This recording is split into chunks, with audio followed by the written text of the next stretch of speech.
horríveis de ver-se isto a ponto do meu amigo ver se espantar com eles de tal maneira que, em dado momento, só com dificuldade cheguei a impedir que atirasse fora o lápis e fugisse.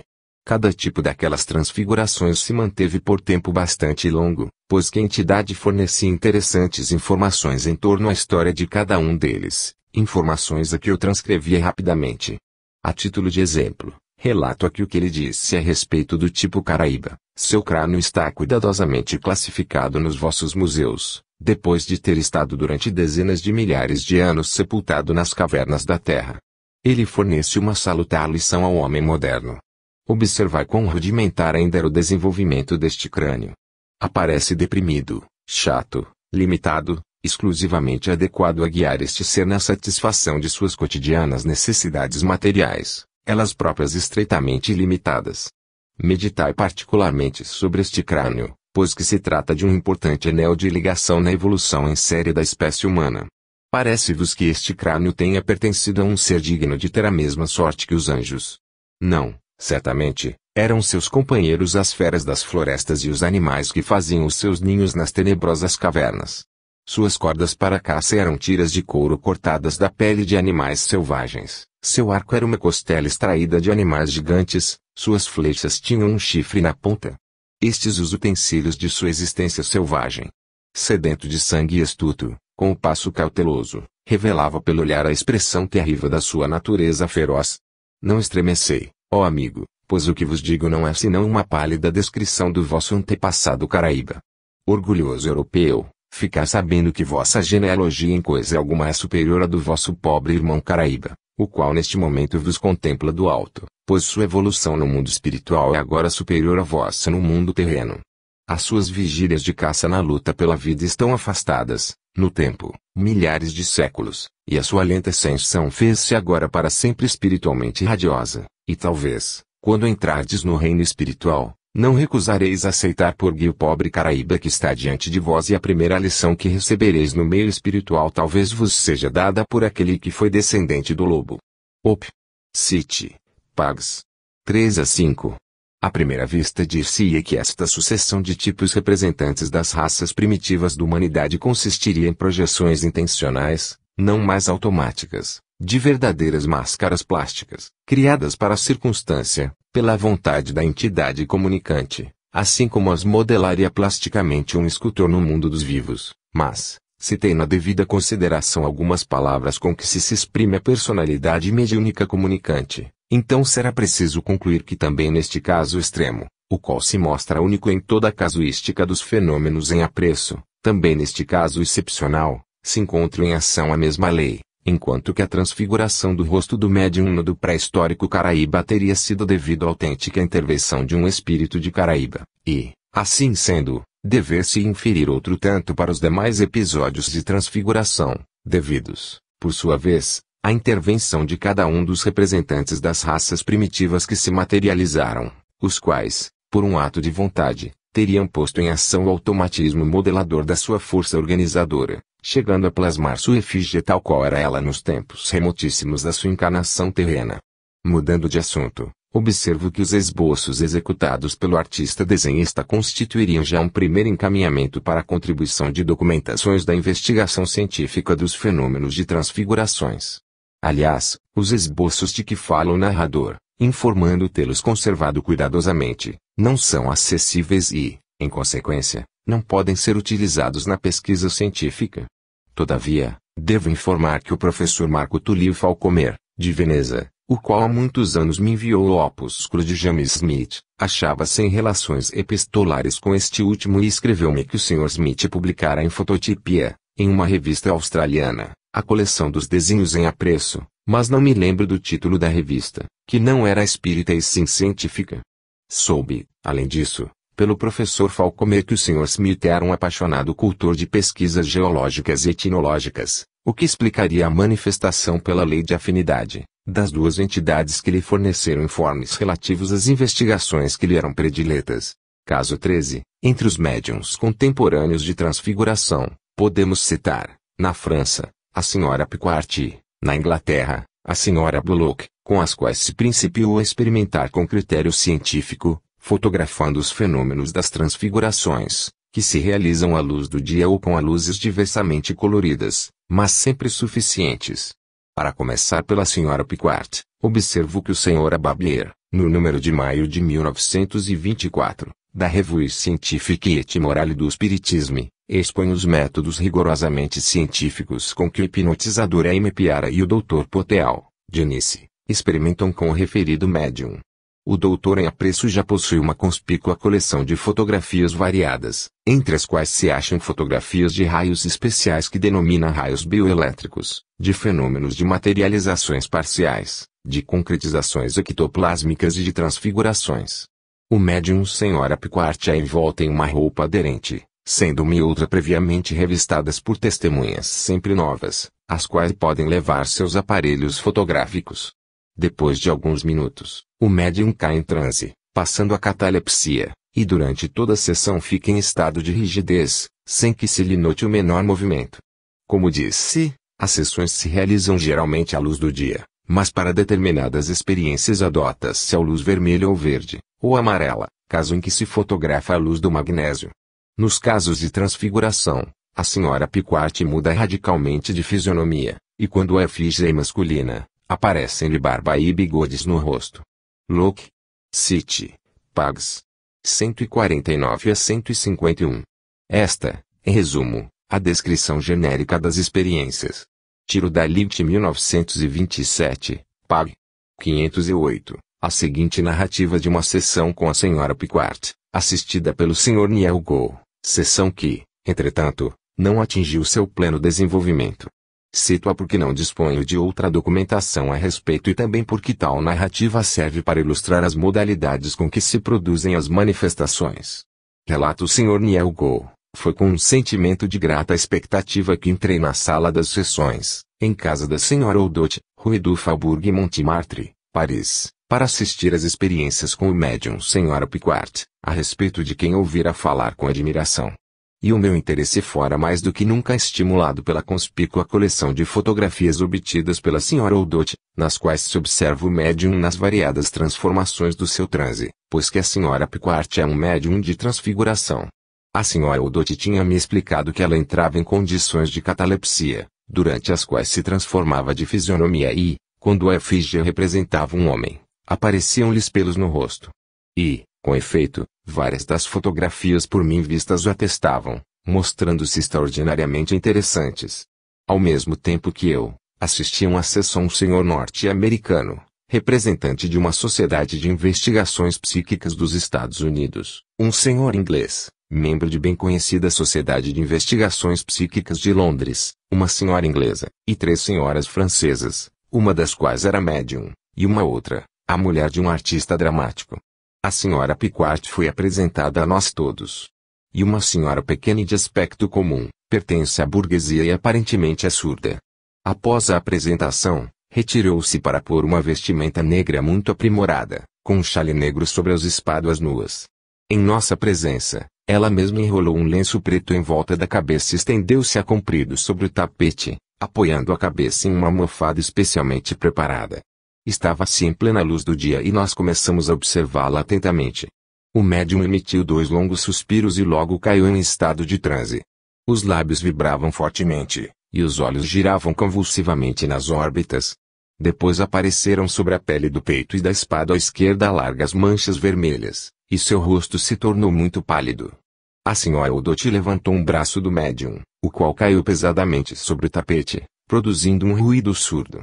A expectativa se fazia sempre mais ansiosa. De repente a Sra. Oudot exclamou, pronto. Neste momento, o espírito entra no corpo do médium. Observamos uma mudança.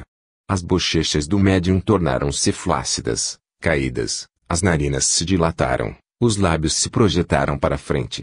Foi logo tomada uma fotografia da manifestação. Poucos minutos depois o médium despertou. Parecia esgotado e abatido, e foi preciso ajudá-lo a levantar-se. Urgentes negócios a liquidar impediram-me de ficar ainda e, com pesar, fui obrigado a ir-me embora. A experiência revelou-se interessante, mas devo confessar que permaneci um tanto desapontado por não ter logrado observar o fenômeno no seu completo desenvolvimento. E é realmente muito rudimentar o fenômeno de transfiguração, que foi dado ao relator a assistir, fenômeno privado de qualquer forma de superposição ectoplásmica sobre o rosto do médium. Assim como se deu, a manifestação aparece como um exemplo assaz modesto de transfiguração por contração dos músculos faciais. Entretanto, são de notar-se as placas vermelhas que apareceram sobre a epiderme do médium, as quais indicariam uma emergência incipiente de transformação ectoplasmática, que por uma causa qualquer não chegou a progredir. Assim sendo, é claro que se não houvesse o precedente de numerosas fotografias, superposições ectoplásmicas, obtidas pela senhora Oudot, e sobretudo pelo Dr. Poteal, teria sido preferível não citar a experiência. Caso 14. Os fenômenos de transfiguração que se obtêm com a senhora Bullock são por demais notáveis e interessantes. Como se trata, porém, de uma mediunidade muito recente, publicaram-se poucas relações de suas experiências e, ademais, só me é possível referi-las pelos resumos das relações publicadas na revista Lead. Passo, pois, a referir-me às mesmas, já que não é possível mencioná-las sendo numa classificação destes fenômenos. No N. Graus de 12 de junho de 1931 da Lead, Pag. 283, encontra-se uma relação resumida da seguinte forma: o reverendo Will J. Rowe publica na revista The National Spiritualist, de Chicago, a relação de uma sessão feita por ele em Halle, Manchester, com o médium de transfiguração senhora Bullock, durante a qual se obtiveram manifestações por demais notáveis.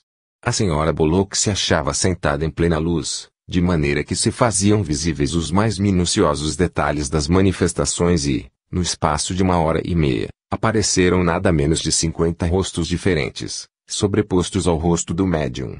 O reverendo Rowe observa: era como se o resto do médium fosse uma massa elástica moldável à vontade e modelada, ademais, com assombrosa perícia e rapidez, por um exímio mestre na arte, o qual, com fervor inesgotável, passara de uma a outra efígie. No decurso dessa admirável sessão apareceram todas as espécies de rostos e, entre eles, fisionomias de orientais e hindus, calmos, graves e espirituais. Um dos episódios mais impressionantes foi a personificação de uma menina paralítica, conhecida por mim nos Estados Unidos da América. Todo o corpo do médium, juntamente com seu rosto, se havia contraído e transformado em forma radicalmente distinta do aspecto normal da mesma, representando, com toda a exatidão, as lamentáveis condições em que se encontrara aquela pobre vítima da paralisia.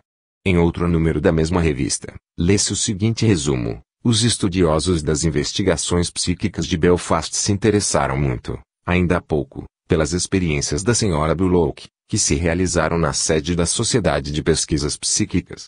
Essas manifestações foram de um caráter incomum. O referido médium sentou-se defronte de uma lâmpada vermelha, de uma luz algo tênue, e, depois que se manifestou seu espírito guia, começaram a produzir-se as assombrosas transfigurações de seu resto, que ia tomando os semblantes dos espíritos que, sucessivamente, se comunicavam. Por detrás do médium fora estendido um largo pedaço quadrado de veludo preto, e, como o médium se vestira igualmente de preto, as caras, que apareciam, se destacavam de forma notável. O mais extraordinário verificado na produção das transfigurações consistiu na circunstância de que essas cresciam e se desenvolviam internamente e, como se manifestaram também rostos de orientais muito velhos, era muito interessante e prodigioso observar-se como o rosto do médium se tornava, de repente, enrugado, ao mesmo tempo que as sobrancelhas se alargavam obliquamente e se desenhava sobre o lábio a sombra de bigodes virados para baixo. Desnecessário é dizer que se manifestaram muitas personalidades de defuntos conhecidos dos presentes, que conversaram, assim, com parentes e amigos.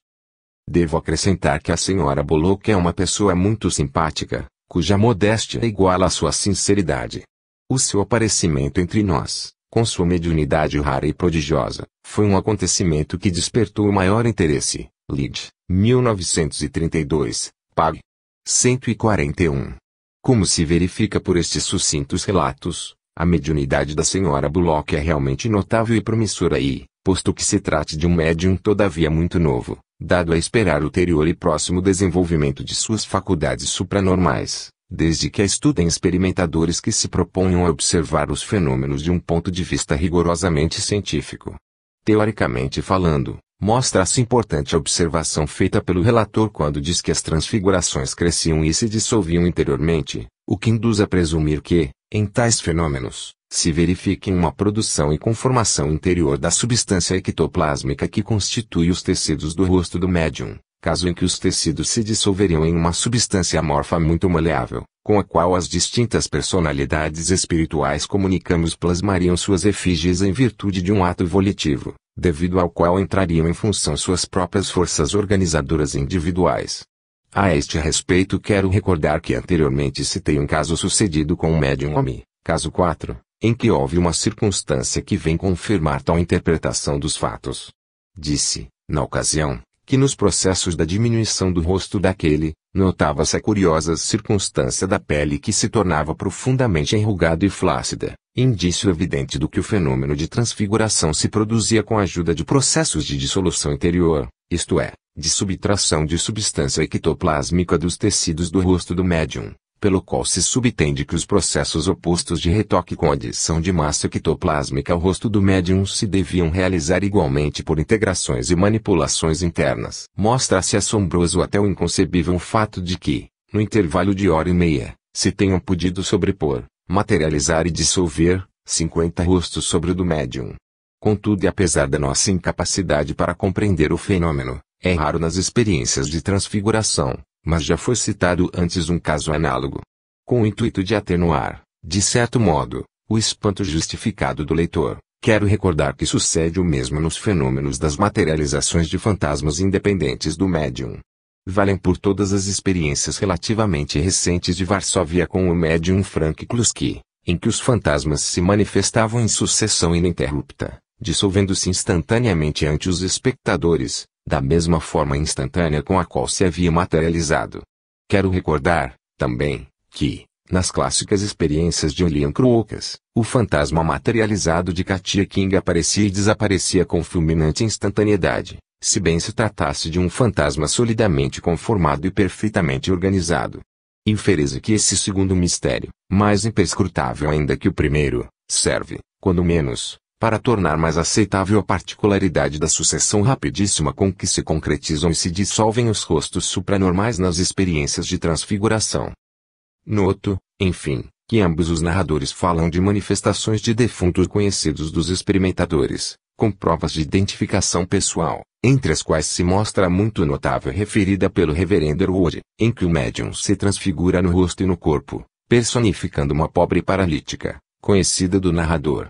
Não há quem não veja como tal episódio, em que se nota uma completa identificação física da defunta que se manifesta, induz racionalmente a presumir que, se o episódio mesmo não pode desta vez explicar-se com o trabalho de uma força modeladora subconsciente, isto pelas considerações precedentemente expostas, reforçadas pelo fato de que o médium jamais conhecera a moça que se manifestara, então dever-se-ia concluir no mesmo sentido para as materializações de todos os outros rostos, isto é, no sentido de que, nos numerosos semblantes aparecidos, dever-se-ia pressupor a intervenção de outras tantas personalidades de defuntos. Caso 15. Este último caso, de data recentíssima, realizou-se espontaneamente, com o conhecido médium Senhora Barkel, que possui faculdades de clarividência e é moradora por inspiração, como são tantas em países anglo-saxões. Aquele a quem foi dado observar nela o fenômeno da transfiguração do rosto foi o Sr. Leonard Farquhar, um séptico, que se dirigira à reunião com a intenção de formar uma opinião pessoal a respeito de semelhantes experiências. Escreve ele.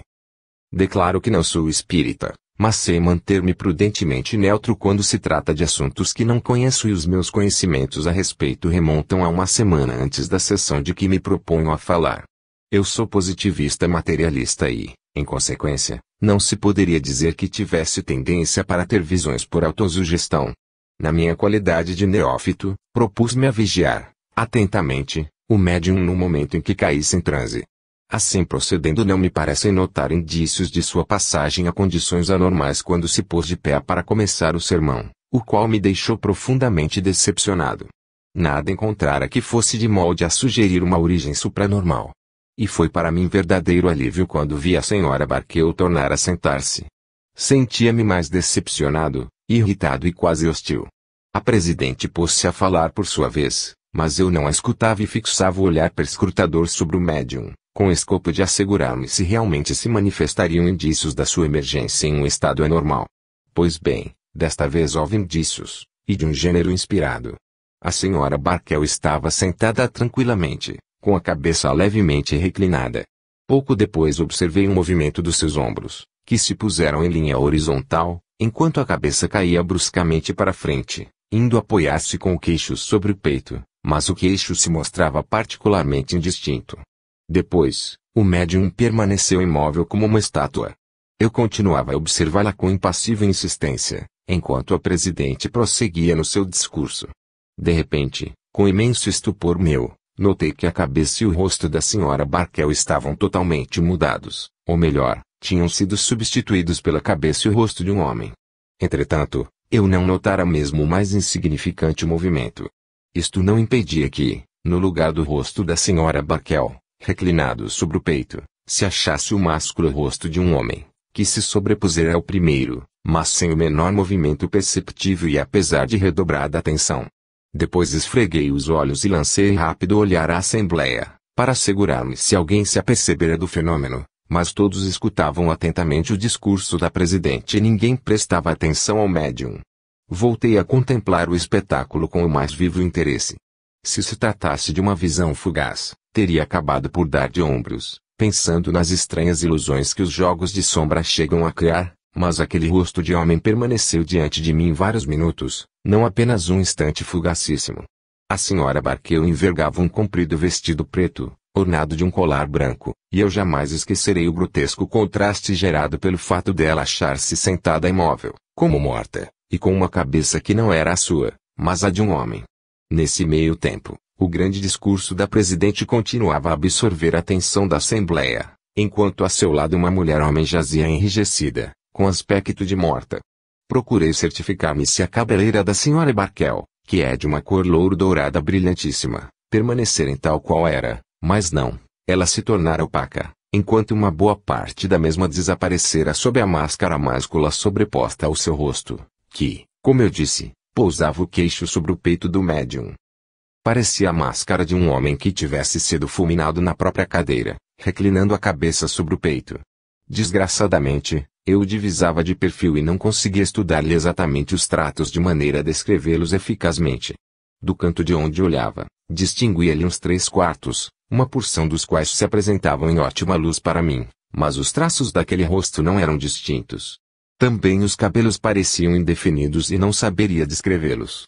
A parte do queixo, que se me apresentava, era imberbe e amarelada como pergaminho, mas no conjunto o rosto parecia acinzentado.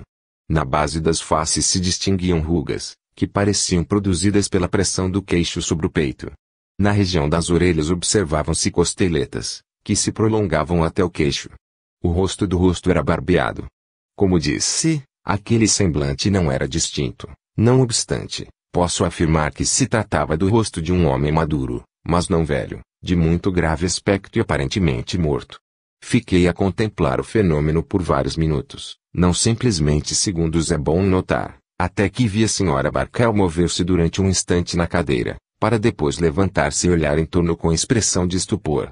Voltar a si, com transformação instantânea, e os seus cabelos de ouro brilhavam novamente à luz. E agora pergunto a mim mesmo, como explicar-se semelhante fenômeno? Talvez atribuindo a minha imaginação superexcitada pelo sermão inspirado que ouvira. Não, de certo, visto que aquele sermão aguçara, ao contrário, o meu cepticismo, deixando-me impassível e decepcionado. Talvez atribuindo aos efeitos do álcool. Excluo também isto, pois que sou abstêmio. Talvez a um sonho em estado de sonolência. 1000 vezes excluído, pois que nunca estive tão vigilante e atento como naquele momento. Talvez a incubação de qualquer enfermidade. Excluído, pois que continuo a gozar perfeita saúde do corpo e do espírito. Psychic News, 1932, N. Graus 22, Pag. 10.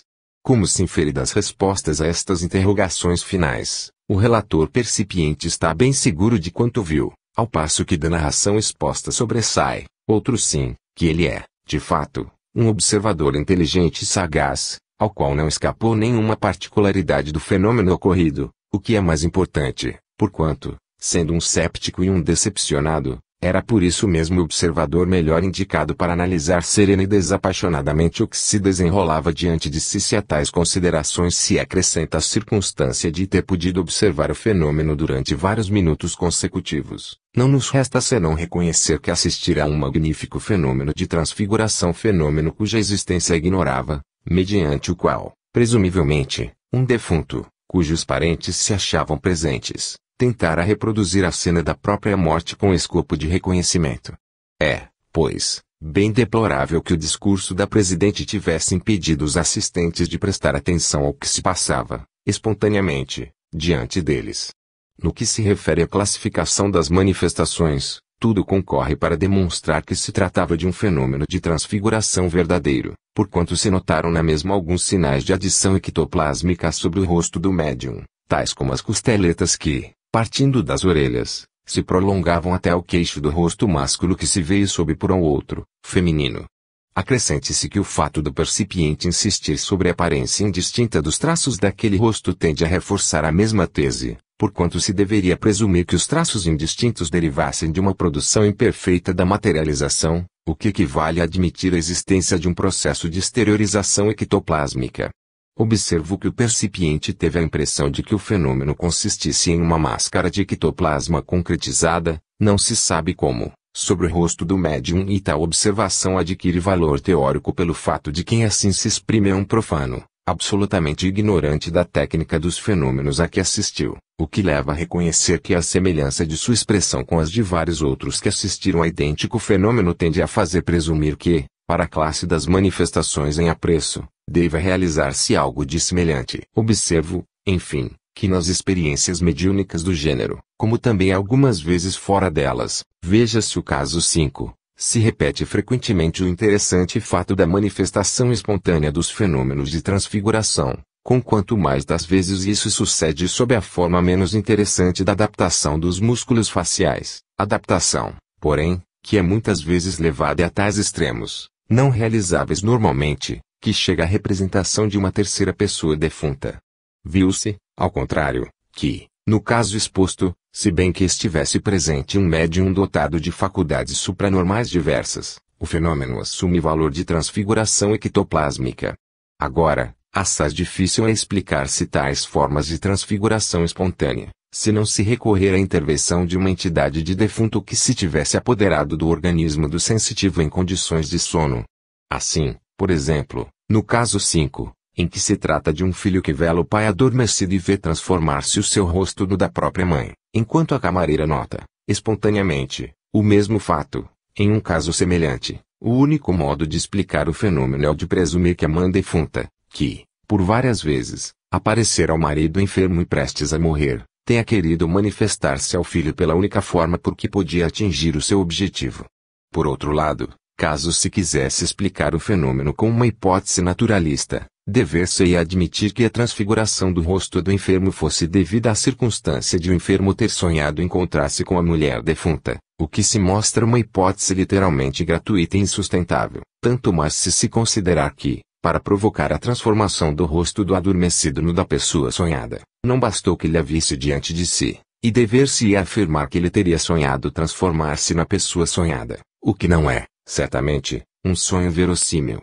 Suponho que não se conheçam exemplos de pessoas que hajam sonhado ter mudado de sexo, sem contar que um sonho semelhante não poderia determinar um fenômeno de transfiguração em um adormecido que não seja médium. Além disso, recordo que a mesma hipótese tornar-se-ia mais do que nunca insustentável nos casos do gênero em transfiguração do rosto do adormecido assume o caráter geração ectoplásmica, isto por força das considerações desenvolvidas nos comentários aos casos 10 e 11. Com isto ponho termo à enumeração dos casos de transfiguração que rebusquei, laboriosamente, no meio de um número elevado de episódios do gênero, os quais, se bem que algumas vezes muito interessantes, não apresentavam as necessárias garantias de autenticidade, fosse por insuficiência de dados, fosse, enfim, por uma certa desconfiança, talvez injustificada, por mim concebida pelas faculdades de observação de quem as referia.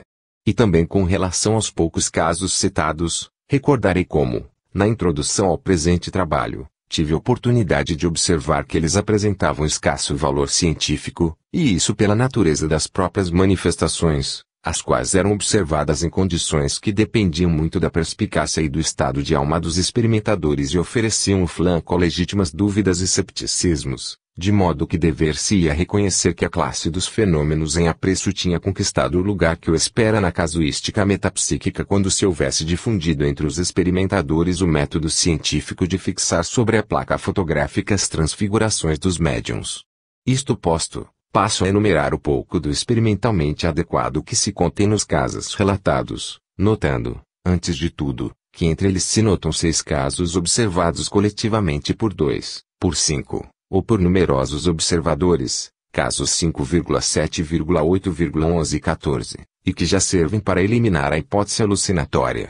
Para excluir a outra hipótese, ou melhor, a outra objeção da insuficiência dos dados para a prova de que nas transfigurações intervenham elementos de integração ectoplásmica, podem aduzir-se os casos 4, 8, 10, 11, 13, 14 e 15, em que foram observadas materializações de supercílios inexistentes sobre o rosto do médium, de bigodes e de barba aparecidos em rostos femininos, de cabelos branquíssimos em rostos juvenis de médiums, de narizes que mudaram radicalmente de forma, e de alongamentos supranormais do corpo do médium no caso de homem.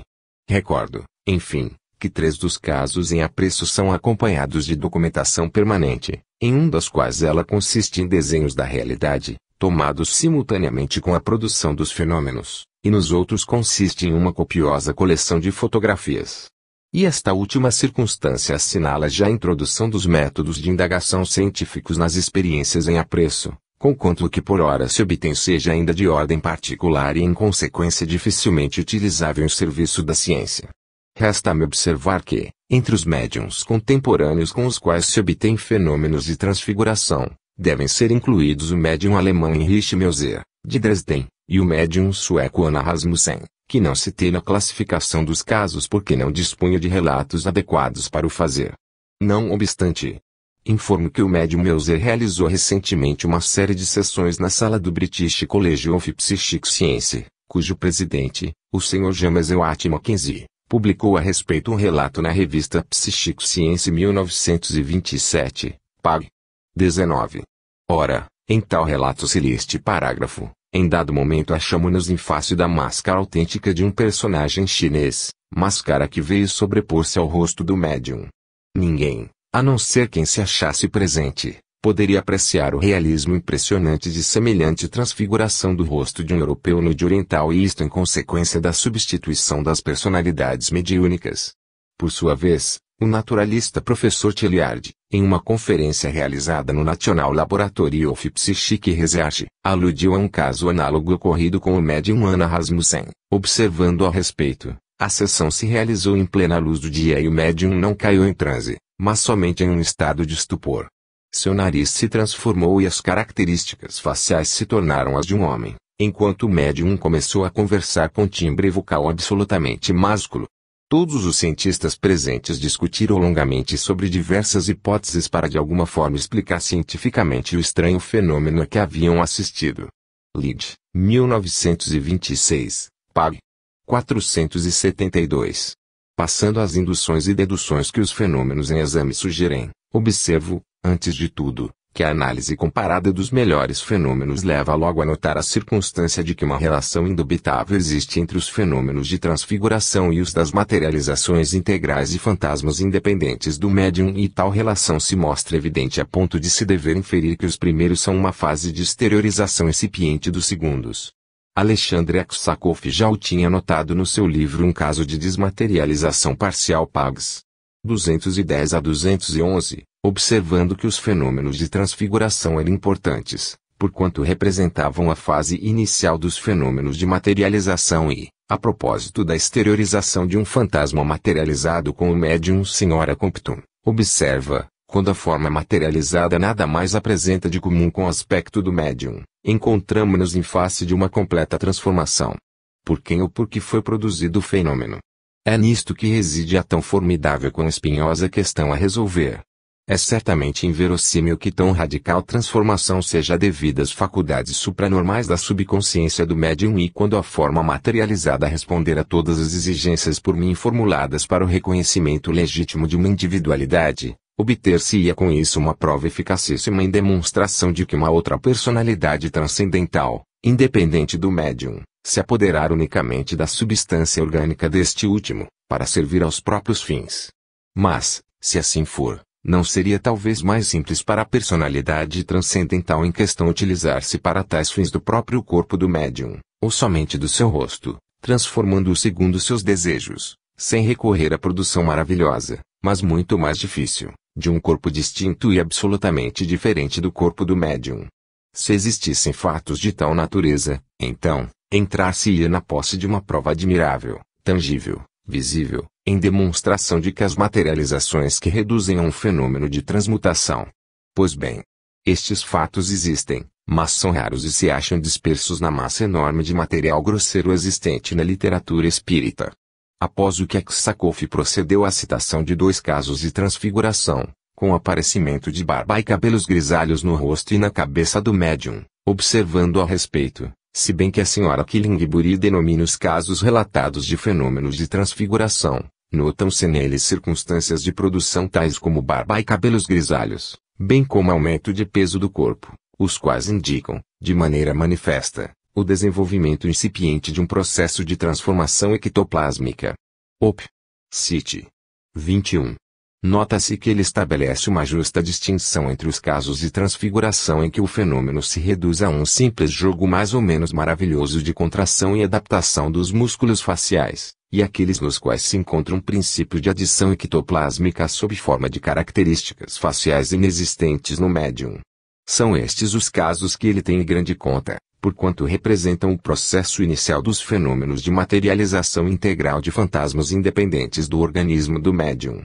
Eis a que ponto se apresenta a formidável perplexidade a resolver, a que Aksakoff se refere, perplexidade que não existiria se as materializações de fantasmas fossem sempre radicalmente diferentes dos médiuns e outro tanto sucedesse com os rostos transfigurados, casos em que não se poderiam contrapor objeções sérias à interpretação espírita dos fatos. Porém a produção dos fenômenos em apreço não é tão simples e nos casos das materializações, como nos das transfigurações se verifica muitas vezes que o rosto transfigurado ou o fantasma materializado é em parte diferente e em parte semelhante ao médium e, em determinados casos clássicos de fantasmas materializados, as semelhanças sobrepujam as diferenças, mas, ao contrário, em ambas as classes dos fenômenos, notem-se casos em que nos achamos em presença de 2 personalidades radicalmente diferentes. Como explicar essas circunstâncias antitéticas, tendentes a sugerir interpretações opostas?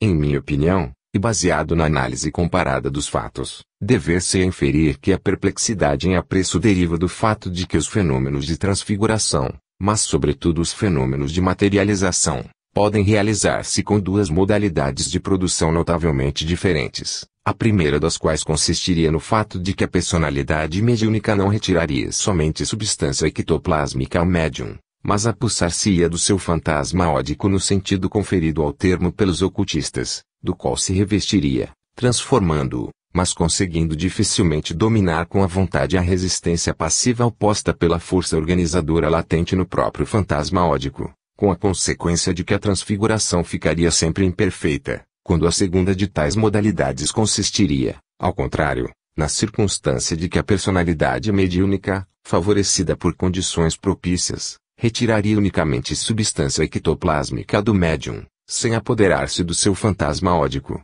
caso em que estaria em situação de reproduzir, de modo perfeito, o próprio simulacro materializado, e isto porque a vontade da personalidade mediúnica não teria que vencer a resistência passiva da força organizadora inerente ao fantasma ódico do médium. Lembro-me de ter lido nos relatórios de Florence Marriott que ela perguntou um dia ao fantasma de Katia King por que motivo se assemelhava algumas vezes ao médium e Katia King lhe respondeu: eu não posso impedi-lo, pois a resistência passiva que me opõe ao corpo fluídico do médium é mais forte do que a minha vontade. Resposta preciosa que confirma as presunções expostas e que ao mesmo tempo demonstra que o fantasma de Katia King se servia do corpo fluídico ou fantasma ódico do médium para materializar-se. Isso é confirmado pela resposta obtida do médium Eusapia Paladino, em condições de hipnose, pelo céu. Albert de Rochas. O senhor de Rochas relata, Um dia o Zapia Paladino permitiu que eu adormecesse em presença da minha esposa. Ela foi tantas vezes torturada pelos homens de ciência que se tornou medrosa. Consegui rapidamente levá-la aos estados profundos da hipnose e então, com grande espanto seu, viu aparecer à sua direita um fantasma de cor azul. Perguntei-lhe se esse fantasma seria John. Não, respondeu ela, mas é desta substância de que se serve John. Dito isto, tomou-se de um sentimento de medo e pediu insistentemente para ser despertada, o que diz, deplorando não ter podido prosseguir ulteriormente nas minhas pesquisas. A de Roxas, a exteriorização da motricidade, Pag. 17. Assim se pronuncia de Roxas. Observo, antes de tudo, que o experimentador dirigirá ao Zapia uma pergunta formulada de maneira a sugerir de preferência uma resposta em sentido afirmativo, ao passo que o Zapia respondeu negativamente, e o fez em termos inesperados para o experimentador, o que serve para excluir a hipótese de uma presumível sugestão por parte deste último. Isto posto, observo que a explicação fornecida por Eusapia a respeito de John, o qual se serviria do seu fantasma ódico para produzir os fenômenos físicos, se acha em perfeito acordo com a resposta de Katia King.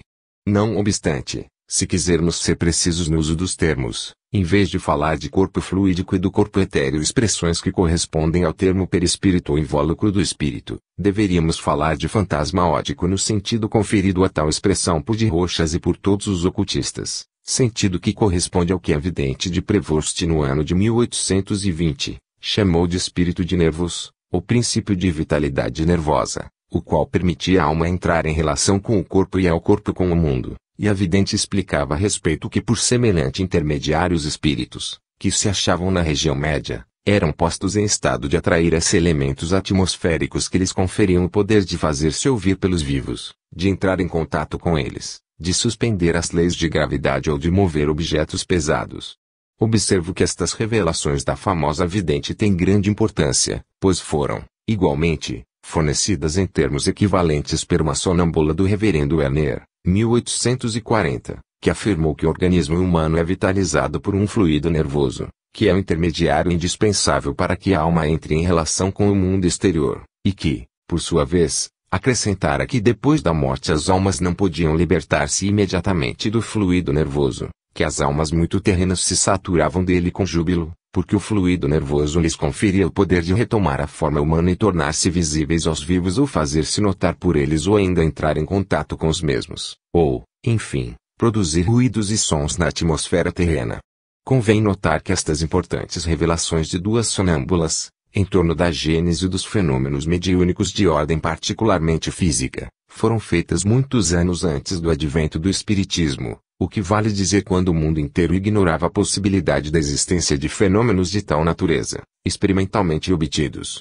É preciso notar igualmente a asserção de Eusapia de que John se servia do seu fantasma ódico para produzir os fenômenos físicos.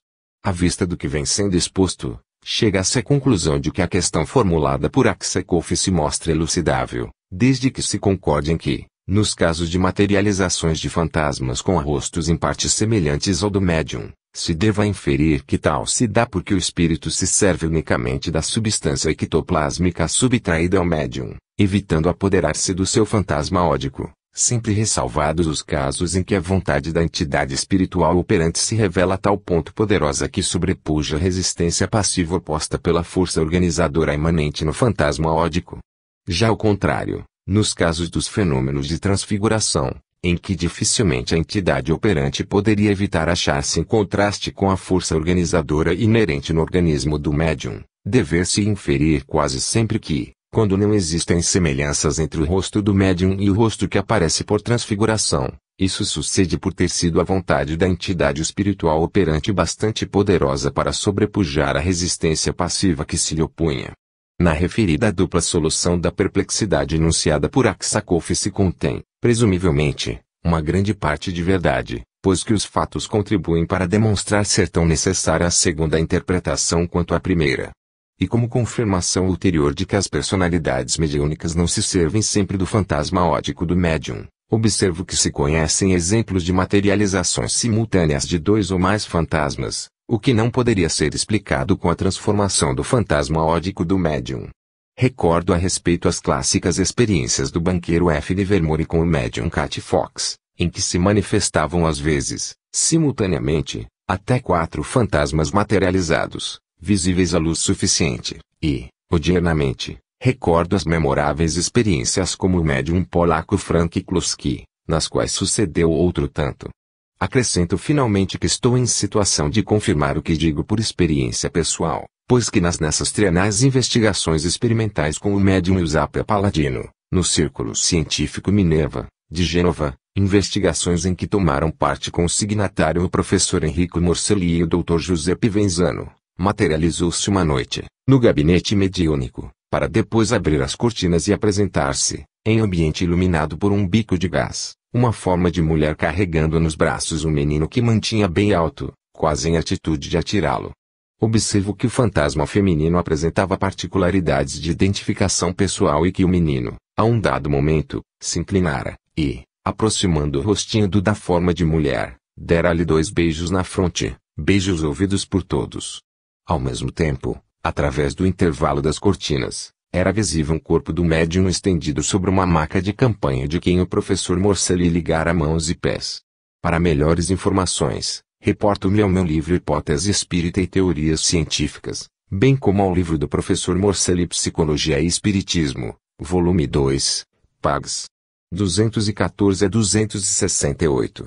Assim sendo, manifesto que, se a forma materializada da mulher poderia circunscrever-se a uma transfiguração do fantasma ódico exteriorizado pelo médium, o mesmo não se pode afirmar quanto ao menino, cuja forma materializada devia necessariamente ser independente do seu fantasma ódico, conquanto dependesse dele pela substância ectoplásmica. Decorre daí que fica confirmado, na base dos fatos, que as personalidades espirituais dos defuntos podem bem deixar de recorrer ao fantasma ódico do médium, mas, por outro lado, fica não menos confirmado que, quando os fantasmas materializados se assemelham ao médium, isso se esclarece exclusivamente com a outra hipótese segundo a qual as personalidades espirituais se servem muitas vezes, para fins, do fantasma ódico do médium, hipótese que, como fiz notar, se mostra confirmada pela explicação em tal sentido fornecida pelo fantasma de Katia King, e pela observação análoga que fez Eusapia Paladino em condições de hipnose.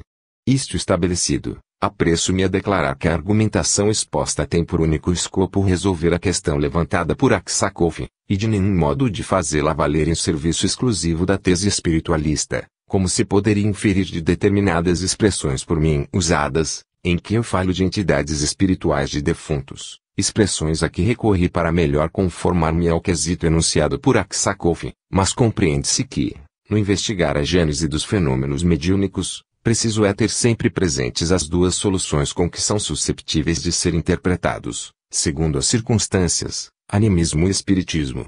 E isto tanto mais no nosso caso, em que se conhecem episódios de desdobramento e de materializações de autênticos duplas dos médiuns, como se conhecem episódios de materializações de retratos, simulacros chatos de defuntos. E esta última classe de manifestações se mostra teoricamente interessante, porquanto traz confirmação à bem conhecida hipótese segundo a qual o pensamento e a vontade subconscientes dos médiuns, como o pensamento e a vontade conscientes dos defuntos, são forças plásticas, fato este último, entretanto, que não deve ser confundida com o outro fato precedentemente discutido, acerca do poder que teriam os espíritos desencarnados de modificar, à vontade, o seu corpo etéreo, de maneira a conferir ao mesmo os traços de um outro espírito, fato cuja possibilidade deve ser excluída, de acordo com as conclusões e que se chegou anteriormente, isto é, que a manifestação do próprio corpo etéreo sob forma visível e tangível, bem como animada e inteligente, depende de um automatismo da misteriosíssima força organizadora imanente em cada indivíduo e diferente em cada um, automatismo que reproduz mas não cria.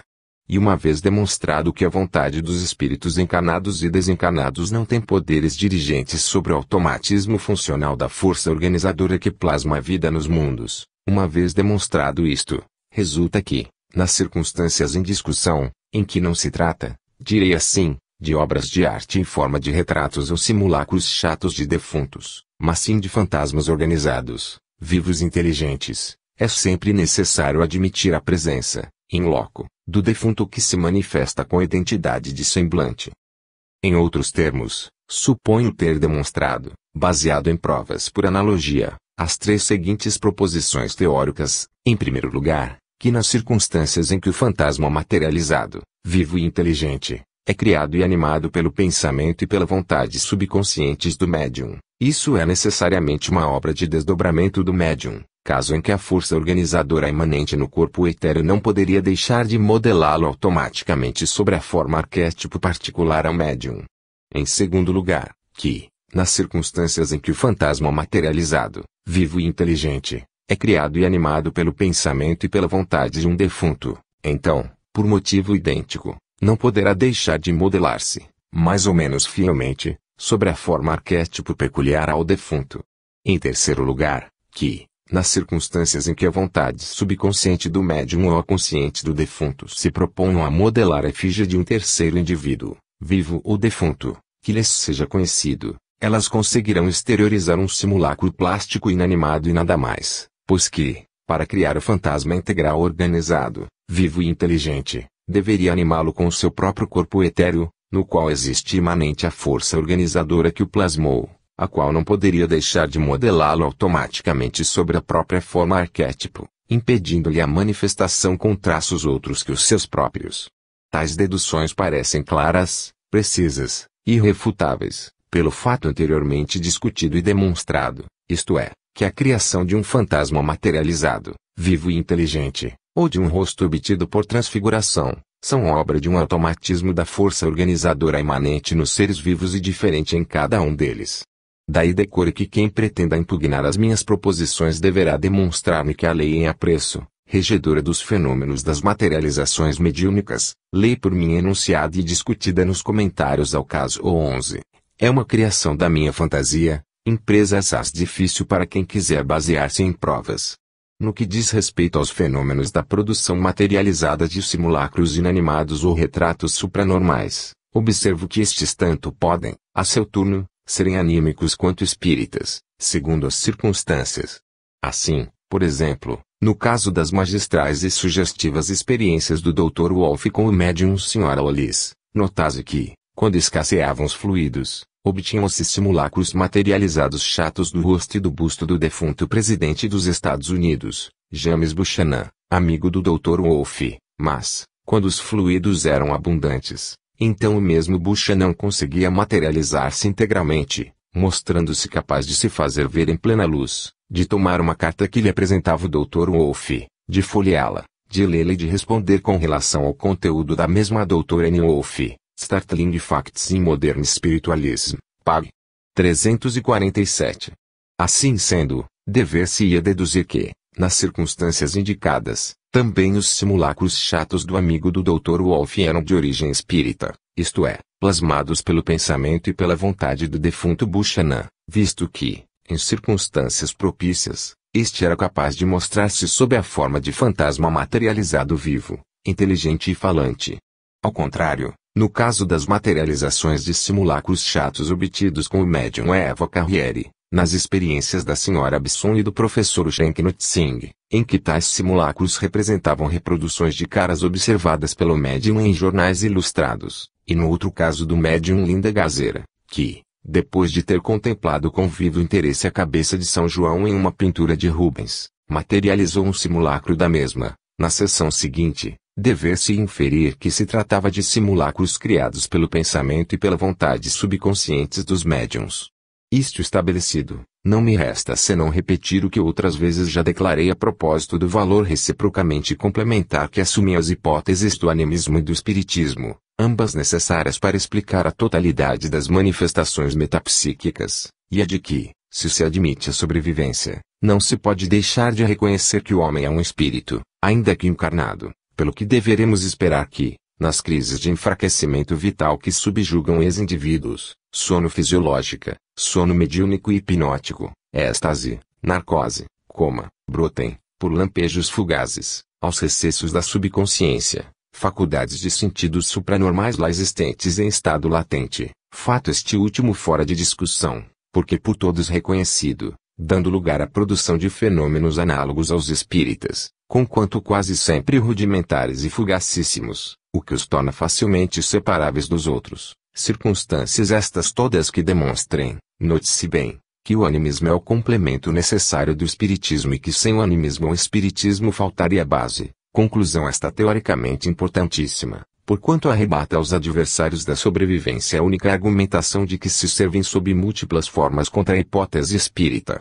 Entretanto, do ponto de vista da pesquisa das causas, é fato que a existência do animismo impõe aos investigadores a adoção de métodos de investigação destinados a separar os casos anímicos dos espíritas e conquanto seja verdade o que existem categorias inteiras de manifestações mediúnicas que excluem, de modo absoluto, a hipótese anímica, tais, por exemplo, os casos de xenoglossia em línguas ignoradas por todos presentes, não é menos verdade que uma parte das mesmas manifestações não é de fácil interpretação, e o único critério de pesquisa utilizável é o de submeter a um exame analítico, esmeradíssimo cada caso isolado, para em seguida pronunciar-se, caso por caso, com ponderado conhecimento de causa, em favor de uma ou outra das causas em ação, e é este o único critério de pesquisa legítimo. De vez que é manifesto não poderem as questões do mediunismo ser resolvidas com o critério oposto das generalizações totalitárias, exclusivamente aplicáveis a dados de fato de alguma sorte homogêneos, o que não impede que determinados opositores pretendam aplicá-los às manifestações metapsíquicas, as quais são por excelência multiformes e heterogêneas, pois que em sua origem existe sempre uma vontade operante, a qual, podendo ser subconsciente ou extrínseca, determina uma diversidade teoricamente radical entre as causas agentes a serem consideradas. Não nos esqueçamos, porém, de que, em última análise, nos achamos em face de uma única vontade, a do espírito humano, ao qual dado é, algumas vezes, exercer, em ambiente terreno, as próprias faculdades espirituais latentes, tanto na fase encarnada como na desencarnada. Fim.